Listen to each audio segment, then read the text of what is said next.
Very good evening to all of you. I hope आप सभी स्वस्थ होंगे। स्वागत है आप सभी का शाम को 8 बजे की इस लक्ष्मीकांत सीरीज में।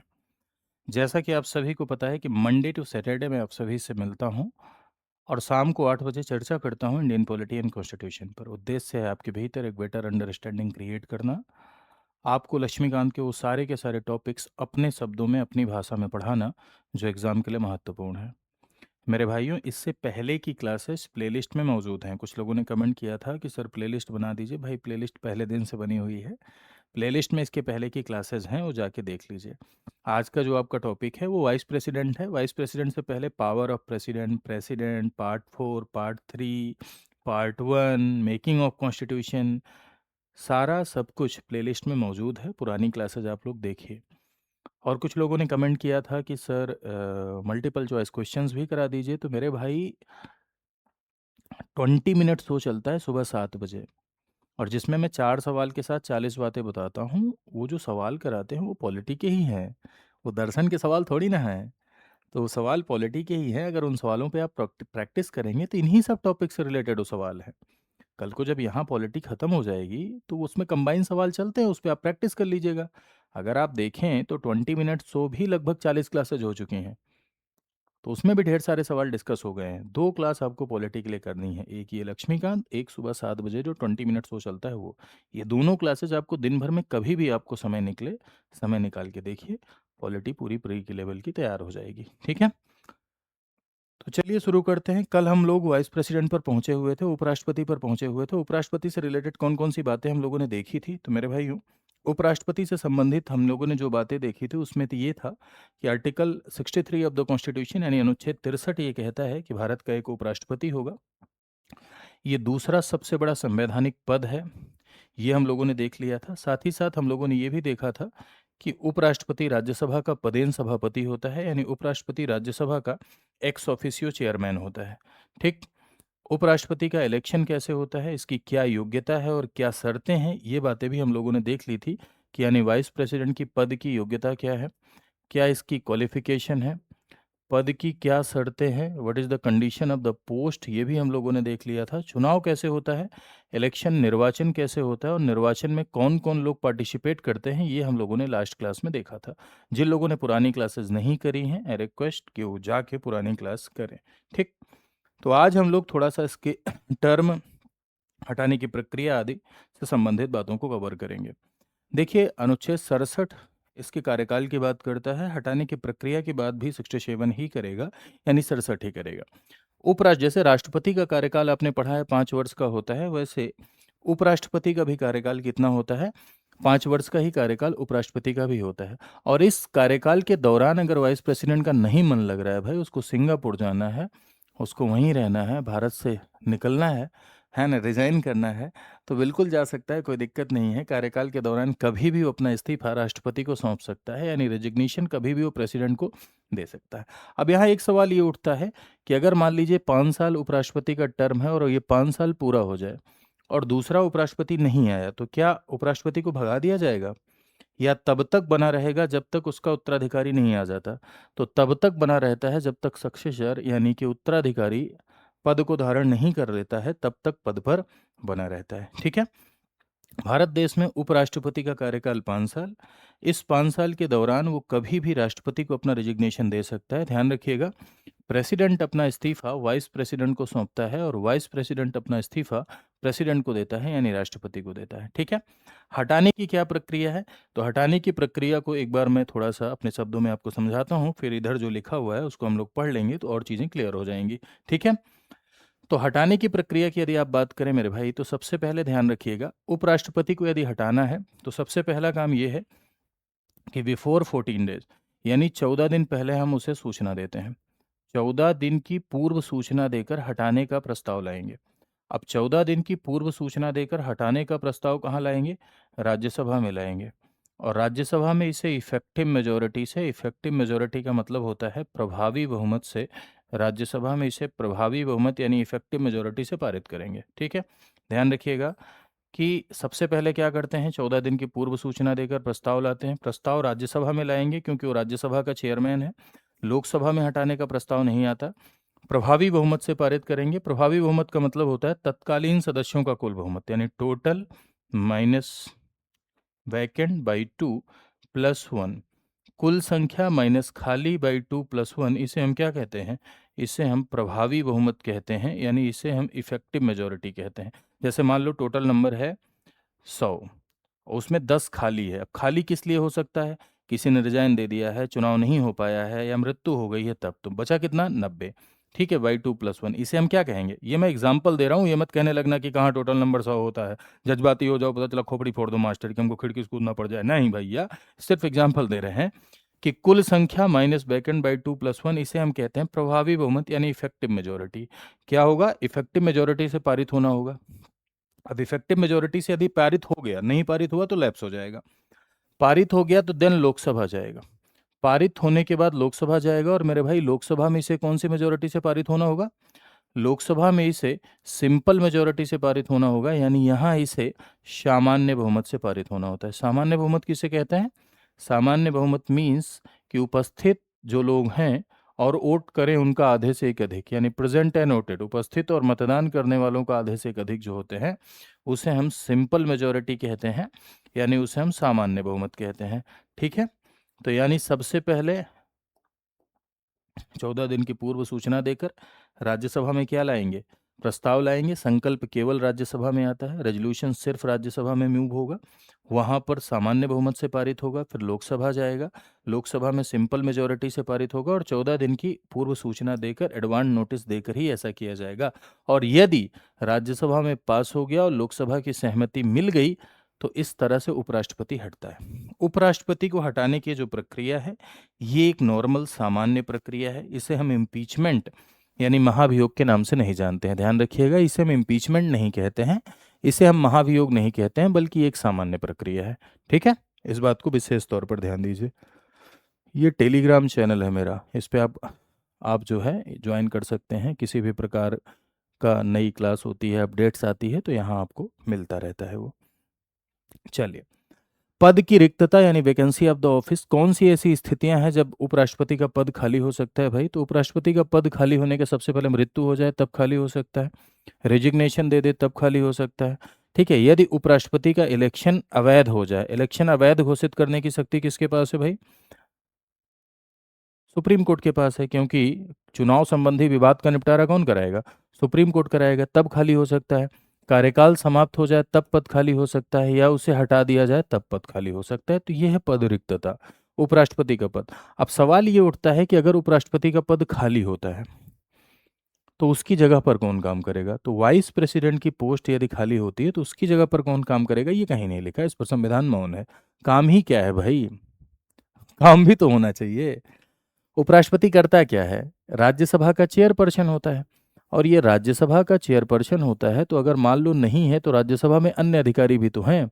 डिप्टी चेयरपर्सन है, वो काम चला लेगा जब तक नहीं है ना?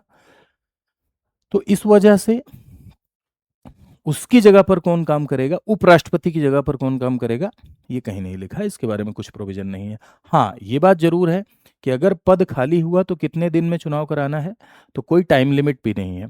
आर्टिकल 68 इससे रिलेटेड है, अनुच्छेद 68।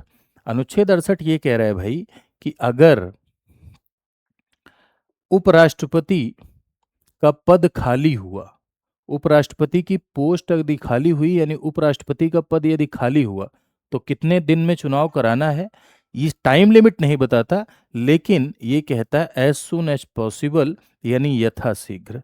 उपराष्ट्रपति का पद खाली होता है तो ऐसे में यथाशीघ्र चुनाव कराना है। एक बात ये बोल रहा है 68। दूसरी बात ये बोल रहा है कि टर्म एक्सपायर होने से पहले, यानी कार्यकाल समाप्त होने से पहले चुनाव करा लेना होगा। ठीक है, तो जैसे 62 में आपने पढ़ा था प्रेसिडेंट के लिए कि प्रेसिडेंट का कार्यकाल खत्म होने से पहले चुनाव करा लेना है, वैसे 68 आपका वाइस प्रेसिडेंट के लिए है। ये कह रहा है कि भाई कार्यकाल समाप्त होने से पहले चुनाव करा लेना है, कार्यकाल समाप्त होने से पहले चुनाव करा लेना है, लेकिन अगर बीच में खाली हुआ तो जितना जल्दी संभव हो सके यथाशीघ्र इलेक्शन कराना है। जितना जल्दी संभव हो सके उतना जल्दी चुनाव कराना है, कोई टाइम लिमिट नहीं है। जैसे प्रेसिडेंट के लिए क्या था? प्रेसिडेंट के लिए ये था कि 6 महीने के भीतर चुनाव कराना है। लेकिन उपराष्ट्रपति के लिए ऐसा नहीं है कि 6 महीने के भीतर चुनाव कराना है। शक्तियां क्या हैं? तो शक्तियों में मैंने आपसे कहा था कि दो शक्तियां हैं। पहली शक्ति ये कि वो राज्यसभा का एक्स ऑफिशियो यानी ऑटोमेटिक, जो व्यक्ति वाइस प्रेसिडेंट का इलेक्शन जीतेगा वो ऑटोमेटिकली राज्यसभा का चेयरमैन होगा, सबसे पहली बात। दूसरी बात, उपराष्ट्रपति के लिए खास बात यह है कि वाइस प्रेसिडेंट को वाइस प्रेसिडेंट के वेतन भत्ते नहीं मिलते, बल्कि उसे जो भी सैलरी अलाउंसेस मिलते हैं वो राज्यसभा, जैसे उपराष्ट्रपति को 4 लाख जो मिल रहा है, ये राज्यसभा के सभापति के तौर पर मिलता है। उपराष्ट्रपति को उपराष्ट्रपति के तौर पर कोई वेतन भत्ता नहीं मिलता, राज्यसभा के सभापति के तौर पर मिलता है। तो पहली पावर ये कि राज्यसभा का ये पदेन अध्यक्ष है।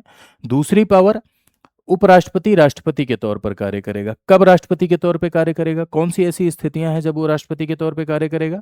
ठीक है, कब करेगा राष्ट्रपति के तौर पे कार्य? अरे भाई, जब राष्ट्रपति का पद खाली हो जाए, ठीक है, जब राष्ट्रपति की मृत्यु हो जाए तब कर से करेगा, त्यागपत्र दे दे तब करेगा, इम्पीच करके हटा दिया जाए तब करेगा, इनकेपेबल हो जाए, बीमारी आदि की स्थिति हो जाए तब करेगा, निर्वाचन अवैध हो जाए, किसका? प्रेसिडेंट का।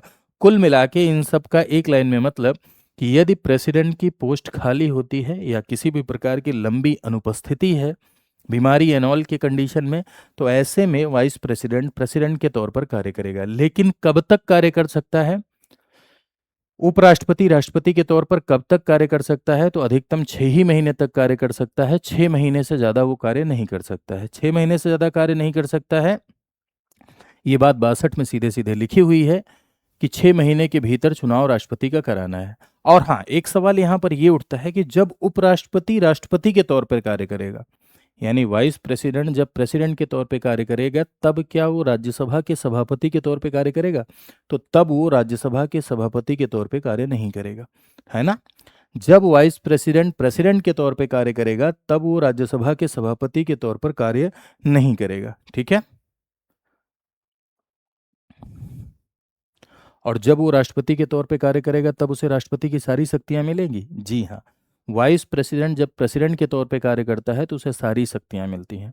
इवन वेतन भत्ते, सैलरी, सब कुछ मिलता है। सारी की सारी प्रेसिडेंट की पावर को वो होल्ड करता है। क्लियर है बात? तो चलिए, ये आप समझ गए। अब आगे आते हैं हम लोग थोड़ा, देखो अमेरिकन प्रेसिडेंट और अमेरिकन वाइस प्रेसिडेंट और इंडियन वाइस प्रेसिडेंट के बारे में थोड़ा सा हम लोग समझने की कोशिश करते हैं। यदि आप देखें तो अमेरिका में क्या है कि अमेरिका में राष्ट्रपति का कार्यकाल कितना होता है? 4 साल का होता है। और ये 4 साल में अगर 2 साल में प्रेसिडेंट की पोस्ट वैकेट हुई तो वाइस प्रेसिडेंट अगले 2 साल तक काम करेगा, यानी रिमेनिंग टाइम पर। इसीलिए कहते हैं कि वहां उपराष्ट्रपति अगरबत्ती जलाता है कि राष्ट्रपति मरे, बुढ़ऊ मरे और हम जाएं। पहला कारण ये होता है कि अमेरिकन प्रेसिडेंट क्या है? एक रियल हेड है, उसके पास रियल पावर है। दूसरी बात यहां पर ये कि भारत देश में उपराष्ट्रपति राष्ट्रपति के तौर पर 6 ही महीने तक कार्य कर सकता है। तो वही बात यहाँ पर लिखी हुई है कि अमेरिका में राष्ट्रपति का पद यदि रिक्त होता है तो जितना बचा हुआ कार्यकाल है, तो उपराष्ट्रपति बचे हुए कार्यकाल के लिए काम करेगा, act as a president for the unexpired term, यानी बचे हुए टेन्योर के लिए काम करेगा। और वहीं यदि भारत देश में राष्ट्रपति का पद खाली होता है तो नए चुनाव होने तक और उसमें अधिकतम 6 महीने तक ही उपराष्ट्रपति क्या करेगा? काम करेगा, ठीक है। तो ये अंतर है। भारत देश में उपराष्ट्रपति का जो पद है वो अमेरिका से ही इंस्पायर है। अमेरिका और इंडिया में ये आपको अंतर नजर आया, ठीक है। तो चलिए, तो कुछ आर्टिकल्स हैं इससे रिलेटेड जो थोड़ा सा मैं आपके लिए रिवाइज कर देता हूँ, फिर आगे बढ़ता हूँ नेक्स्ट टॉपिक पर। 63 एक राष्ट्रपति होगा, 64 राज्यसभा का पदेन सभापति होगा, 65 राष्ट्रपति अगर नहीं है तो वाइस प्रेसिडेंट प्रेसिडेंट के तौर पर कार्य करेगा, 66 क्वालिफिकेशन इलेक्शन, 67 टर्म, 68 अभी थोड़ी देर पहले बताया, 69 ऑथ, ठीक। अब हम लोग आगे आते हैं। अगला जो अपना टॉपिक होगा इससे रिलेटेड वो है आपका union council of minister and cabinet, ठीक है। Union council of minister and cabinet यानी केंद्रीय मंत्रिपरिषद और मंत्रिमंडल, union council of minister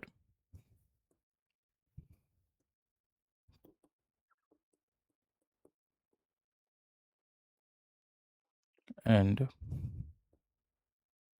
cabinet.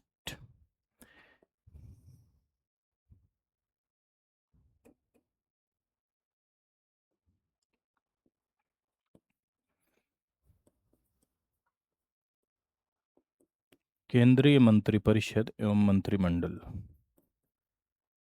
इसके बारे में हम लोग देखेंगे। ये भी यूनियन एग्जीक्यूटिव का ही क्या है, ये भी यूनियन एग्जीक्यूटिव का ही पार्ट है, यानी संघीय कार्यपालिका का ही ये भाग है। ठीक है, तो इसमें सबसे पहले इस टर्मिनोलॉजी पर हम लोग बातचीत करते हैं कि ये जो लिखा हुआ है union council of minister, union council of minister means what. तो एक बात समझिए कि यूनियन में यानी केंद्र में जो सारे के सारे मंत्री हैं उनका जो ग्रुप है, यानी केंद्र में जो सभी मंत्रियों का समूह है, उसे हम काउंसिल ऑफ मिनिस्टर कहते हैं, यानी मंत्री परिषद कहते हैं। सभी मंत्री का समूह, सभी मंत्री का समूह यानी ग्रुप ऑफ ऑल मिनिस्टर्स। ठीक है, जिसमें सारे मंत्री, जितने मंत्री हैं सब, छोटा बड़ा सब, सारे के सारे, छोटका बड़का सब, एक भी छोड़ना नहीं है, सारे मंत्री और प्लस आपके प्रिय ताऊ, हमारे सब के प्रिय ताऊ, है ना। कौन ताऊ? अरे भाई प्रधानमंत्री जी। तो जितने मंत्री और सारे के सारे मंत्री और प्रधानमंत्री को मिलाकर, सारे के सारे मंत्री और प्रधानमंत्री को मिलाकर जो ये टीम बन रही है, उसी को आप काउंसिल ऑफ मिनिस्टर के नाम से जानते हैं, यानी उसी को आप मंत्री परिषद के नाम से जानते हैं। ठीक है, आप ये बात बखूबी समझते हैं कि पहले भी इस बारे में चर्चा हुई है और मैंने आपसे बताया है कि India have a parliamentary system. Bharat देश में आप जानते हैं कि संसदीय प्रणाली है। ठीक है, और संसदीय प्रणाली में क्या होता है कि संसदीय प्रणाली का एक फीचर है कि संसदीय प्रणाली में दोहरी कार्यपालिका होती है। India have a parliamentary system यानी संसदीय प्रणाली, और संसदीय प्रणाली में मेरे भाइयों डुअल एग्जीक्यूटिव होती है। डुअल एग्जीक्यूटिव मीन्स यहाँ आप देखेंगे कि आपको दोहरी कार्यपालिका नजर आएगी। ठीक है, कैसी कार्यपालिका? डुअल एग्जीक्यूटिव यानी दोहरी कार्यपालिका। दोहरी कार्यपालिका मतलब एक नाम मात्र की और एक आपकी वास्तविक यानी रियल। नाम मात्र की कार्यपालिका प्रेसिडेंट है, शासन संबंधी समस्त कार्य राष्ट्रपति के नाम पर किए जा रहे हैं। हेड ऑफ एग्जीक्यूटिव प्रेसिडेंट है, राज्य शासन का प्रमुख प्रेसिडेंट है। लेकिन प्रेसिडेंट ये किसकी सलाह पर करेगा? काउंसिल ऑफ मिनिस्टर यानी मंत्री परिषद। मंत्री परिषद, और मंत्री परिषद का प्रमुख कौन है? प्रधानमंत्री है। तो यहाँ आप देखेंगे कि मंत्री परिषद का प्रमुख प्रधानमंत्री। तो ये भारत देश में रियल पावर होल्ड करने वाली संस्था है। ये भारत देश में वास्तविक शक्तियां रखती है। वास्तविक शक्तियां भारत देश में मंत्रिपरिषद में निहित है, और उस मंत्रिपरिषद का प्रमुख कौन है? प्रधानमंत्री है, यानी प्राइम मिनिस्टर है। ठीक है, तो यहाँ आप ये देखिए कि भारत देश में यदि आप कॉन्स्टिट्यूशनल पोजीशन देखेंगे इनकी, तो बहुत ज़बरदस्त है। यही रियल पावर भारत देश में होल्ड करते हैं, वास्तविक शक्तियां होल्ड करते हैं। अब यहाँ एक बात समझिए कि काउंसिल ऑफ मिनिस्टर मीन्स सारे के सारे मंत्री। अब सारे मंत्री में भाई कौन से मंत्री? ठीक है, यूनियन काउंसिल ऑफ मिनिस्टर यानी सभी मंत्रियों का समूह। तो आप भारत देश में मेरे भाइयों देखेंगे कि 3 प्रकार के मंत्री आपको दिखाई पड़ते हैं। एक जिसे आप कहते हैं कैबिनेट मिनिस्टर्स यानी कैबिनेट मंत्री। ठीक है, कैबिनेट मिनिस्टर का मतलब है जो प्रमुख मंत्री हैं। ठीक है, प्रमुख मंत्री हैं यानी जिनके पास प्रमुख विभाग है। प्रमुख विभागों का प्रभार जिनके पास है उन्हें कैबिनेट मंत्री के नाम से जाना जाता है। प्रमुख विभाग मतलब, हाँ, रेलवे हो गया, डिफेंस हो गया, होम हो गया, फाइनेंस हो गया। देखो इसे हम पोर्टफोलियो सिस्टम कहते हैं। समझना जरा ये कॉन्सेप्ट कैसे पैदा हुआ। किसी भी देश में अगर आपको शासन करना है तो अलग अलग विभाग तो बनाने पड़ेंगे ना, अगर आपको पॉलिटिकल सिस्टम चलाना है तो। अगर आप अलग अलग डिपार्टमेंट नहीं बनाएंगे तो आप सिस्टम कैसे चला पाएंगे? आप पॉलिटिकल सिस्टम कैसे चला पाएंगे भाई? तो पॉलिटिकल सिस्टम को यदि आपको चलाना है तो जाहिर सी बात है कि अलग अलग डिपार्टमेंट आपको बनाने पड़ेंगे, और अलग अलग डिपार्टमेंट आपको बनाने पड़ेंगे, डिपार्टमेंट का चार्ज देना पड़ेगा। तो कुछ बड़े डिपार्टमेंट बनेंगे, कुछ छोटे डिपार्टमेंट बनेंगे, है ना। कुछ युवा कल्याण मंत्रालय छोटा डिपार्टमेंट होगा, महिला बाल विकास मंत्रालय हो सकता है छोटा डिपार्टमेंट हो, गृह मंत्रालय बड़ा डिपार्टमेंट हो। तो अलग अलग डिपार्टमेंट जब ये बनता है, यानी विभागों का जब ये बंटवारा किया जाता है, तो दिस इज कॉल्ड विभागीय प्रणाली। इसी को पोर्टफोलियो सिस्टम कहते हैं। और इस पोर्टफोलियो को संभालने के लिए मिनिस्टर्स होते हैं यानी मंत्री होते हैं। अब जिसमें जो सबसे प्रमुख विभाग हैं उनका चार्ज जिन्हें, उनका प्रभार जिन्हें दिया जाता है, उन्हें हम यूनियन कैबिनेट मिनिस्टर कहते हैं, यानी कैबिनेट मंत्री के नाम से जानते हैं। ठीक है, अब इस कैबिनेट मंत्री की सहायता करने के लिए एक मंत्री बनाया जाता है जिसे कहते हैं मिनिस्टर ऑफ स्टेट, राज्य मंत्री। यहाँ राज्य मंत्री का मतलब कोई प्रांत, यूपी एमपी से नहीं है। यहाँ राज्य मंत्री का अर्थ सरकार में मंत्री, ठीक है। मिनिस्टर ऑफ स्टेट जिन्हें हम कहते हैं राज्य मंत्री। राज्य मंत्री मेरे भाई दो प्रकार के होते हैं। दो प्रकार के कैसे होते हैं? तो देखो, एक ऐसा राज्य मंत्री है जो कि सिर्फ कैबिनेट मंत्री की सहायता कर रहा है, ठीक। और एक ऐसा राज्य मंत्री है जिसके पास कोई विभाग है। अब आप कह रहे हैं कि सर विभाग कैसे आ गया इनके पास? तो देखो, कुछ छोटे डिपार्टमेंट होते हैं, कुछ छोटे विभाग होते हैं, यानी छोटे डिपार्टमेंट होते हैं। जो छोटे विभाग या छोटे डिपार्टमेंट होते हैं वहां पर कैबिनेट मंत्री नहीं बनाया जाता, वहां राज्य मंत्री बना दिए जाते हैं और उन्हीं को इंडिपेंडेंट चार्ज दे दिया जाता है, यानी उन्हीं को स्वतंत्र प्रभार दे दिया जाता है। फिर से सुनिएगा, कुछ ऐसे विभाग जो छोटे डिपार्टमेंट होते हैं, है ना, वहां पर क्या है, वहां कैबिनेट मंत्री नहीं बनाए जाते हैं, वहां राज्य मंत्री बना दिए जाते हैं और उन्हीं को चार्ज दे दिया जाता है। तो मिनिस्टर ऑफ स्टेट दो प्रकार के हैं, एक इंडिपेंडेंट चार्ज, एक विदाउट चार्ज। तो ये जो इंडिपेंडेंट चार्ज वाला राज्य मंत्री है, इसे ही आप कहते हैं राज्य मंत्री स्वतंत्र प्रभार। राज्य मंत्री स्वतंत्र प्रभार यानी minister of state independent charge, ये स्वतंत्रता पूर्वक कार्य कर सकता है। लेकिन ये जो बिना प्रभार वाला राज्य मंत्री है, विदाउट चार्ज, ये इनकी सहायता करेगा, ये स्वतंत्रता पूर्वक कार्य नहीं कर सकता। एक मंत्री और हैं तीसरे प्रकार के, जिन्हें आप डिप्टी मिनिस्टर कहते हैं, उप मंत्री। इनका काम यही है कि कैबिनेट मिनिस्टर को और स्टेट मिनिस्टर को सपोर्ट करना, लेकिन इंडिया में ये जनरली आपको नहीं दिखाई पड़ते क्योंकि कोई बनना ही नहीं चाहता। सब कहते हैं हम या तो हम कैबिनेट मंत्री बनूंगा या तो हम राज्य मंत्री बनूंगा, राहुल जी की आवाज़ में, यानी या तो कैबिनेट मंत्री बनूंगा या तो राज्य मंत्री बनूंगा, ये नहीं बनूंगा। एरोगेंस में ही चूर है दुनिया। हाँ, सीखना नहीं है, सिर्फ बनना है। तो ये तीन प्रकार के मंत्रियों का जो ग्रुप है उसे आप कहते हैं काउंसिल ऑफ मिनिस्टर। और इन तीनों का, यानी इस पूरी की पूरी टीम का जो हेड है वो आपके प्रिय प्रधानमंत्री हैं, हम सब के प्रिय प्रधानमंत्री हैं, और जो खुद भी कैबिनेट मिनिस्टर है, ताऊ। प्रधानमंत्री प्रिय का मतलब ये नहीं मैं समझ जाना कि मैं किसी पार्टी के प्रति, किसी सरकार, किसी पर्टिकुलर विचारधारा के प्रति बायस्ड होकर प्रिय बोल रहा हूँ। प्रिय इसलिए बोल रहा हूँ क्योंकि प्रधानमंत्री सबके होते हैं, हमारे भी हैं, आपके भी हैं। प्रधानमंत्री देश का होता है, और प्रधानमंत्री के पहले प्रिय लगाना एक सम्मान है, ठीक है। इसको ये मत समझ जाना, एज ए एस्पिरेंट आपको कभी भी किसी पर्टिकुलर पार्टी के प्रति बायस्ड नहीं होना है, पक्षपाती नहीं होना है, आपको न्यूट्रल अप्रोच रखना है, ठीक है। अगर मास्टर भी बायस्ड आपको लगे तो मास्टर के प्रति भी आपको बायस्ड नहीं होना है। हो सकता है मास्टर की कोई विचारधारा हो किसी पार्टी के प्रति, लेकिन आपको उधर नहीं झुकना है। आपको न्यूट्रल होकर हर चीज़ का पक्ष और विपक्ष समझना है। सिविल सर्विसेज एस्पिरेंट को ये देखना होता है, ठीक है।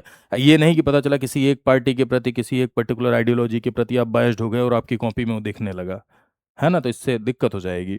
खैर, तो ये तीनों मंत्रियों के समूह को आप क्या कह रहे हैं? इन तीनों मंत्रियों के समूह को आप मंत्रिपरिषद कह रहे हैं। और ये मंत्रिपरिषद आपकी जो होती है ये रियल एग्जीक्यूटिव होती है, यानी वास्तविक कार्यपालिका होती है। कौन नेतृत्व करता है? प्रधानमंत्री की लीडरशिप में, यानी प्रधानमंत्री के नेतृत्व में। आप देखिए कि ये वास्तविक कार्यपालिका होती है, यानी रियल एग्जीक्यूटिव होती है, ठीक। देखिए यहाँ चार्ट बना है, अभी जो मैंने बातें आपको बताई वही बात यहाँ पर मेंशन है कि मंत्रिपरिषद में सभी तीनों श्रेणी के मंत्री शामिल होते हैं। संविधान में इनका विस्तृत वर्णन है, आर्टिकल 74 और 75 में, अभी आप इसे पढ़ेंगे, ठीक है।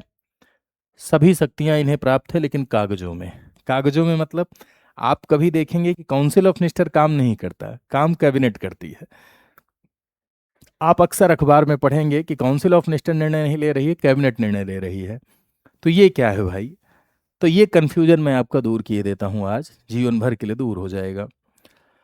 काउंसिल ऑफ मिनिस्टर और कैबिनेट वर्ड एक दूसरे के लिए प्रयोग किए जाते हैं, अखबार में, किताब में, मैगजीन में, स्पीच में। काउंसिल ऑफ मिनिस्टर और कैबिनेट वर्ड एक दूसरे के लिए प्रयोग किए जाते हैं अखबारों में, किताबों में, मैगजीन में, न्यूज़पेपर्स में।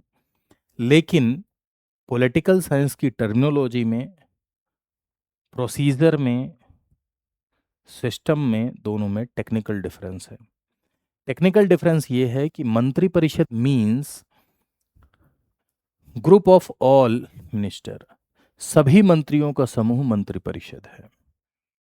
लेकिन सिर्फ और सिर्फ बड़का मंत्री, यानी सिर्फ और सिर्फ कैबिनेट मंत्रियों का जो समूह है उसे हम मंत्रिमंडल कहते हैं। मंत्रिमंडल की ही हर हफ्ते या 15 दिन पे बैठक होती है। मंत्रिमंडल ही मेन पॉलिसी मेकर है। मंत्रिमंडल ही प्रमुख नीति निर्माता है, इन्हीं की बैठक होती है, यही डिसीजन लेते हैं। तो केवल कैबिनेट, अगर आपसे कहा जाए कि कैबिनेट में कौन शामिल है, तो केवल कैबिनेट मंत्री शामिल होते हैं।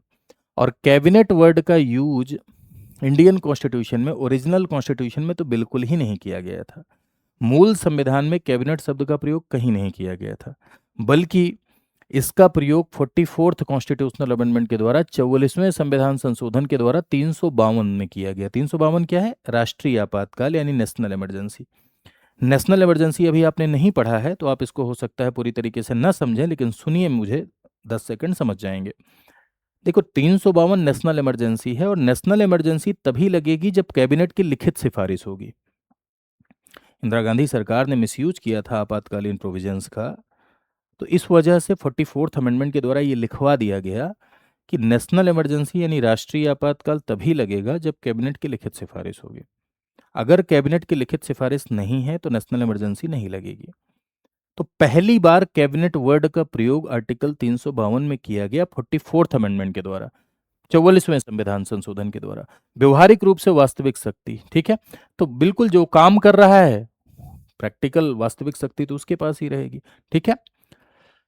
तो मेरे भाइयों, मंत्रिमंडल और मंत्रिपरिषद में एक बार फिर से डिफरेंस मैं आपको बता दे रहा हूं कि आप इसमें कभी भी परेशान न हो और इस बात को आप समझ पाएं, क्योंकि ये बहुत ज़रूरी चीज़ है। काउंसिल ऑफ मिनिस्टर, मैंने आपसे क्या कहा? Council of minister means group of all minister, ठीक है। ग्रुप ऑफ ऑल मिनिस्टर यानी सभी मंत्री का समूह, छोटका बड़का सारा मंत्री मिला के, और इनके प्रमुख श्रीमान प्रधानमंत्री जी को मिला के जो टीम बन रही है उसे आप काउंसिल ऑफ मिनिस्टर कह रहे हैं। वहीं यदि आप बात करें कैबिनेट की, जिसे हिंदी में आप मंत्रिमंडल कहते हैं या जिसे हिंदी में आप, अंग्रेजी में आप कैबिनेट कहते हैं, तो कैबिनेट में सिर्फ और सिर्फ कौन सा मंत्री शामिल है? सिर्फ और सिर्फ इसमें कौन? सिर्फ कैबिनेट मंत्री इसका पार्ट है। हाँ, अब एक छोटा सा सवाल और, राज्य मंत्री स्वतंत्र प्रभार क्या इसका भाग है? नहीं। Minister of state independent charge क्या इसका पार्ट है? नहीं। डिप्टी मिनिस्टर यानी उप मंत्री इसका पार्ट है? नहीं। Minister of state without charge क्या इसका पार्ट है? नहीं, ठीक है।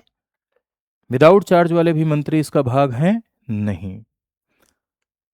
लेकिन लेकिन लेकिन राज्य मंत्री स्वतंत्र प्रभार इसका पार्ट नहीं है कैबिनेट का, लेकिन बुलाए जाने पर, एक बात समझिएगा इस बात को, कि minister of state independent charge यानी राज्य मंत्री स्वतंत्र प्रभार, राज्य मंत्री स्वतंत्र प्रभार कैबिनेट का भाग है, आपसे पूछा जाएगा तो आप कहेंगे नहीं, कैबिनेट का पार्ट नहीं है। लेकिन बुलाए जाने पर कैबिनेट की मीटिंग में पार्टिसिपेट कर सकता है, ठीक है। बुलाए जाने पर किसकी? कैबिनेट की बैठक में भाग ले सकता है, यानी कैबिनेट की मीटिंग में ये पार्टिसिपेट कर सकता है। कौन पार्टिसिपेट कर सकता है? राज्य मंत्री स्वतंत्र प्रभार। क्लियर है बात? समझ गए? जी हाँ। क्यों ऐसा होता है? अगर आपके मन में प्रश्न उठ रहा होगा तो भाई, अगर मान लो कैबिनेट किसी ऐसे बारे में चर्चा कर रही है, ऐसे मुद्दे पर चर्चा कर रही है जो उस विभाग से रिलेटेड है जिस विभाग का चार्ज स्वतंत्र प्रभार वाले मिनिस्टर को मिला है, स्वतंत्र प्रभार वाले मंत्री को मिला है, तो उसे बुलाया जाता है और ऐसे में वो पार्टिसिपेट कर सकता है। क्लियर बात?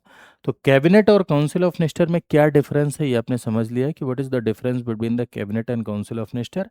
अब हम लोग आते हैं कॉन्स्टिट्यूशनल प्रोविजन पर। तो आर्टिकल 74 का पहला क्लॉज यदि आप पढ़ेंगे तो आर्टिकल 74 का फर्स्ट क्लॉज सीधे सीधे कह रहा है कि राष्ट्रपति को सलाह देने के लिए एक मंत्रिपरिषद होगी और राष्ट्रपति उसी मंत्रिपरिषद की सलाह पर यानी काउंसिल ऑफ मिनिस्टर की ही एडवाइस पर काम करेगा। अब सवाल ये उठता है कि क्या बाध्य होगा, क्या मंत्रिपरिषद की सलाह को मानने के लिए बाध्य होगा?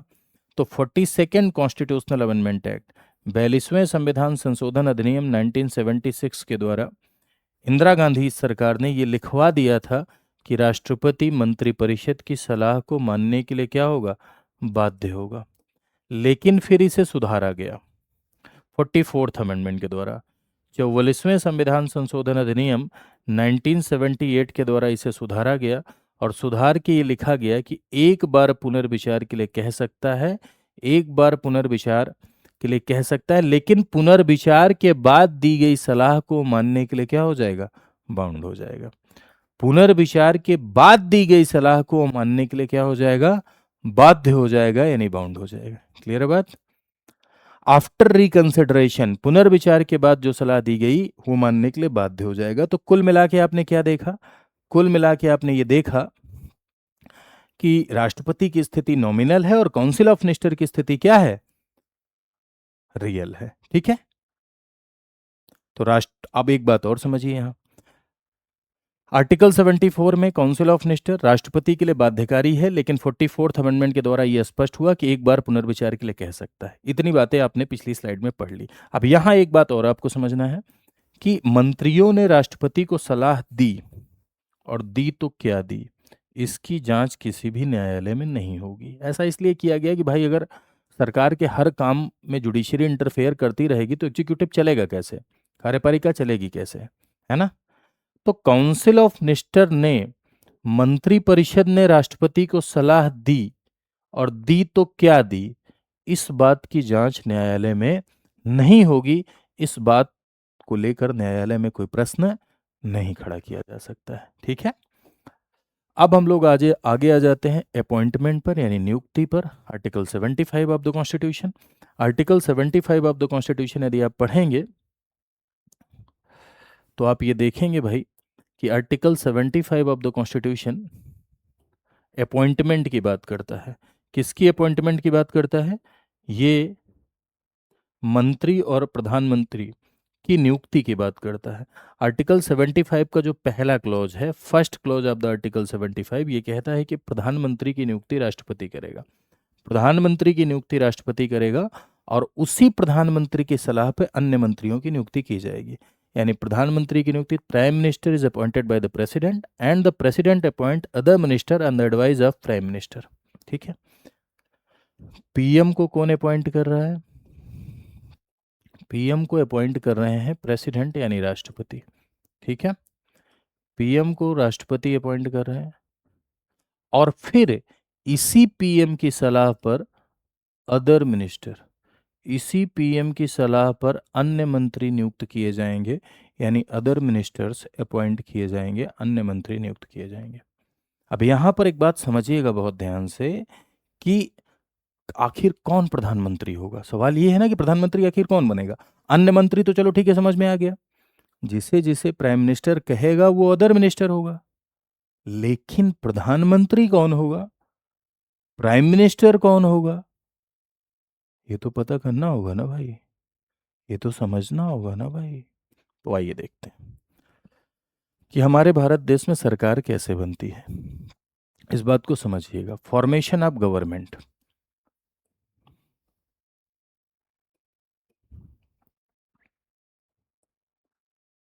Formation of government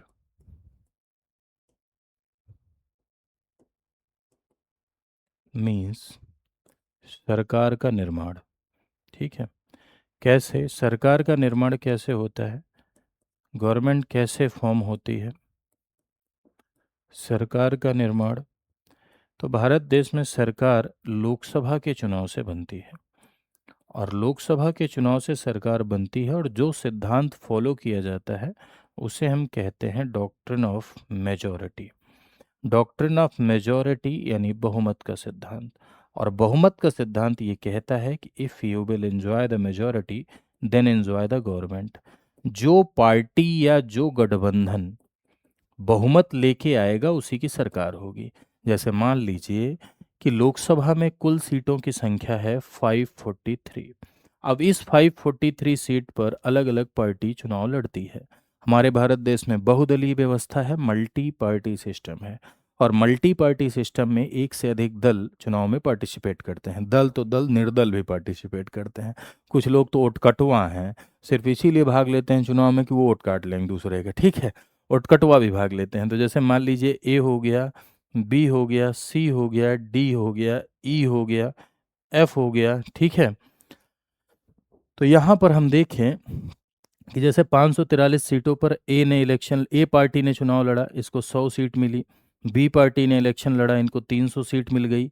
C party को 50 सीट मिली, ठीक है। ऐसे ऐसे करके उठकटवा उठकाट ले गए। तो बी पार्टी को 300 सीट मिल गई, तो इसका मतलब बी को क्या मिला? बहुमत। बहुमत का मतलब होता है 543/2 + 1 इज कॉल्ड मेजोरिटी। सरकार चलाने के लिए ये आपको हासिल करना ही होगा, चाहे अकेले एक पार्टी लेकर आए।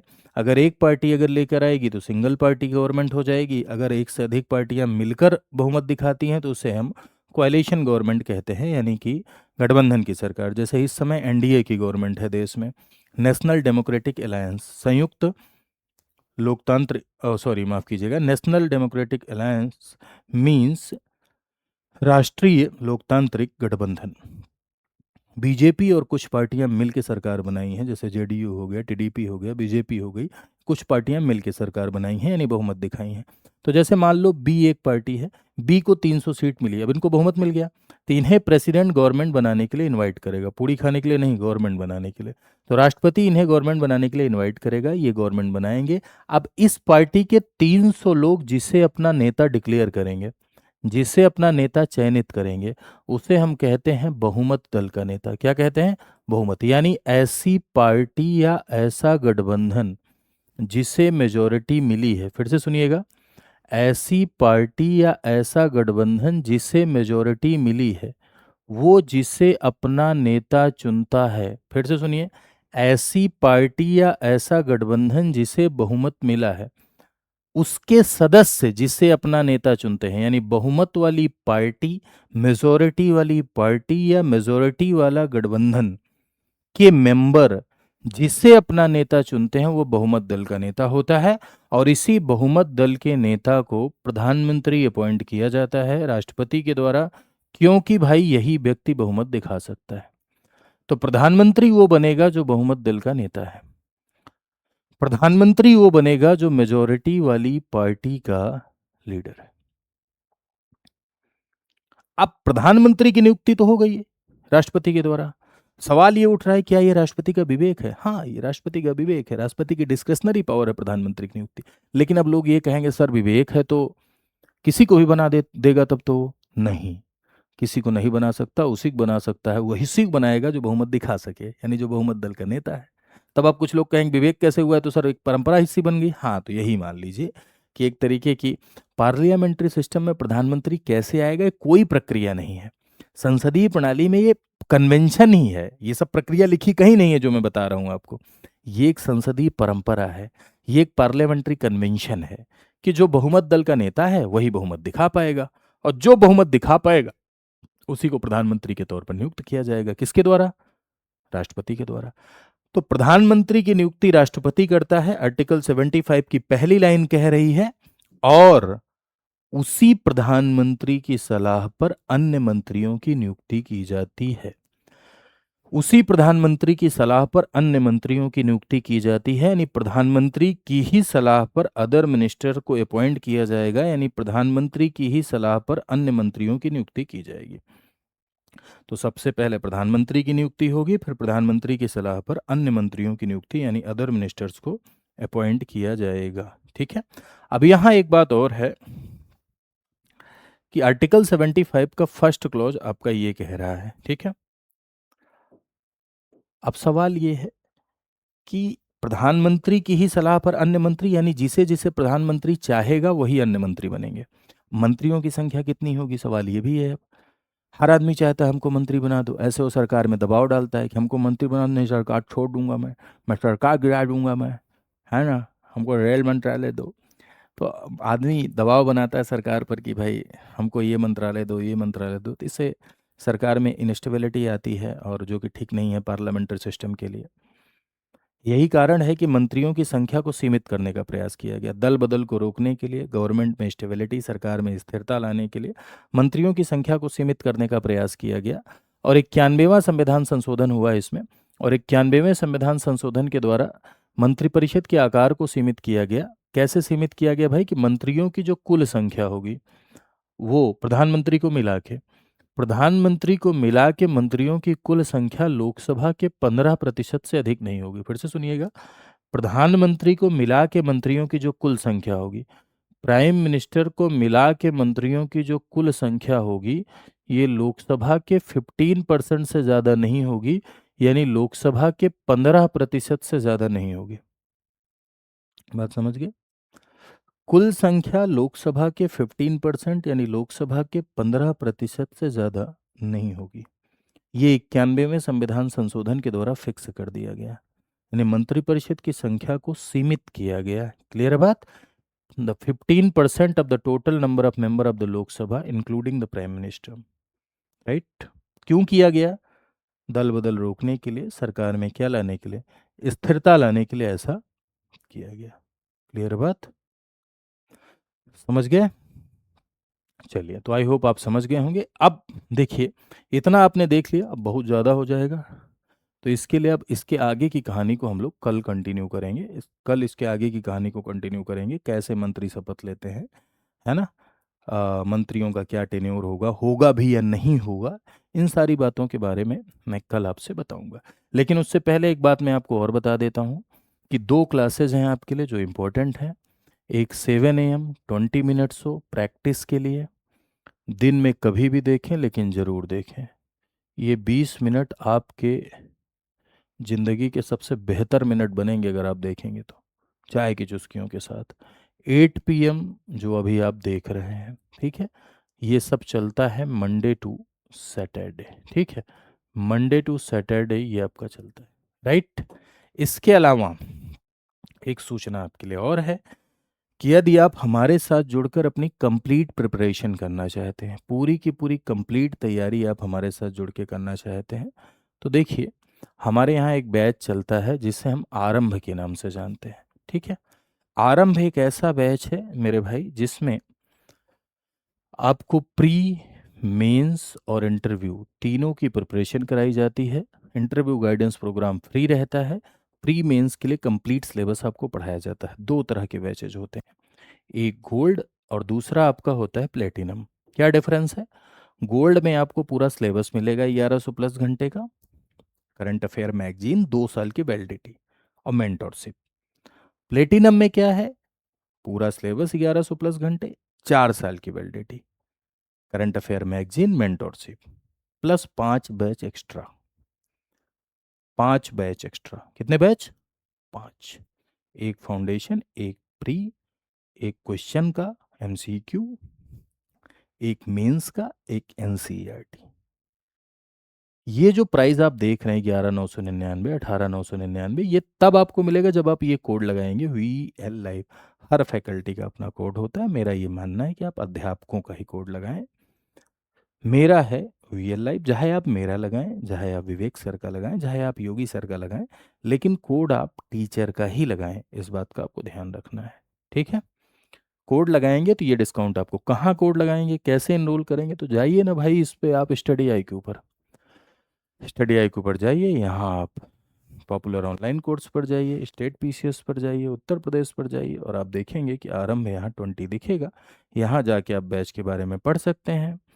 बाई नाउ पर जाके कूपन कोड लगा के बैच में क्या कर सकते हैं, एनरोल कर सकते हैं, अपनी तैयारी को और भी बेहतर बना सकते हैं। तो आज के लिए इतना ही। Thank you so much to all of you. नमस्कार।